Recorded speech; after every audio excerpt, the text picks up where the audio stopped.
Bonjour à tous, je suis de la région de Lorraine, j'habite près de Metz et nous sommes passionnés de jardin, moi et mon épouse. Donc je vais vous faire visiter un peu le jardin, sachant qu'on est à la fin du mois de mai. Voilà, donc nous avons une partie potager et nous avons une partie verger.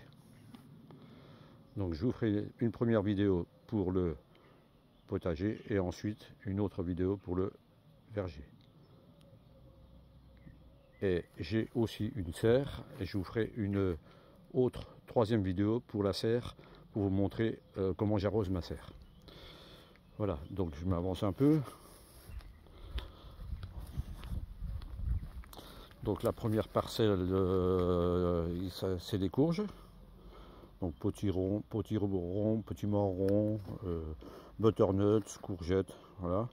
Là vous avez les fraises, avec des belles fraises, hein, qui commencent à être bien mûres. Voilà. Là vous avez la partie fèves, pommes de terre, panais, salade, choux. Voilà. Et vous remarquerez qu'à chaque fois tout est arboré et entouré de fleurs façon un peu des vivaces, façon un peu jardin de curé. Voilà. Là nous avons encore des pommes de terre et d'autres semis en cours, haricots, je ne sais plus encore quoi, mais il y a encore d'autres semis. Là vous avez les céleris avec les haricots à rames qui commencent à venir. Voilà. Là il y a aussi des haricots normaux qui sont là, qui sont semés. Là j'ai la serre, je vous montrerai après dedans. Là vous avez toutes les tomates avec une structure un peu particulière. Je ne sais pas comment sera l'été, mais si l'été est pluvieux, vous voyez, j'ai un système de bâche que je déroule sur les tomates. La structure là, elle est amovible, ça veut dire que pour la rotation des cultures, je peux me permettre de la mettre ailleurs une autre saison et elle est réglable en largeur. Là, nous avons les petits pois, toujours avec les vivaces partout. Là, nous avons encore des fèves. Là, il y a des semis qui ne sont pas terminés. Là, il y a un semis de haricots, les petits pois. Voilà. Les bambous géants, des toilettes sèches. Voilà. Là, il y a des couches, des châssis, en fait, et là, un artichaut.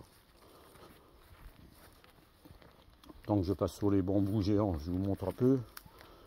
Voilà. Hein. Par exemple, celui-là, il fait 75 mm de diamètre. Voilà. Ensuite, nous avons les composteurs importants. 3 composteurs pour pouvoir gérer. Là, vous avez encore un autre artichaut. Là, vous avez des kiwis.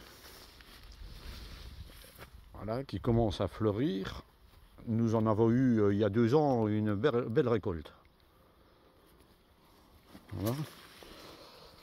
Là, de nouveau, des pommes de terre, les condiments, des bacs à condiments.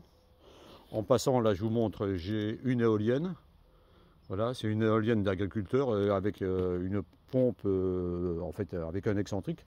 Et rien qu'avec le vent, il n'y a pas d'autre énergie. Elle pompe l'eau, elle me l'envoie au travers un tuyau qui passe sur tout le long de la haie, dans des cubes de 2000 litres. J'ai 2000 litres de stockage, bon, quand il y a du vent, évidemment. Voilà, là, des oignons, des betteraves rouges, salade, choux, asperges, un pêche de vigne. Là, il y a les mûres sans épines, important de les palisser pour avoir beaucoup de fruits. Et au fond des tomates, c'est des tailleberries, c'est-à-dire c'est un croisement entre les mûres et les framboises. Ça donne des gros fruits noirs qui sont excellents. Rhubarbe, voilà. Tous les petits fruits, groseille, groseille à macro, voilà. Et là, une petite structure pour se reposer en osier vivant. Et là, l'osier, je le récupère. J'ai fait une vidéo où je vous montrerai comment je l'épluche pour pouvoir le travailler en hiver.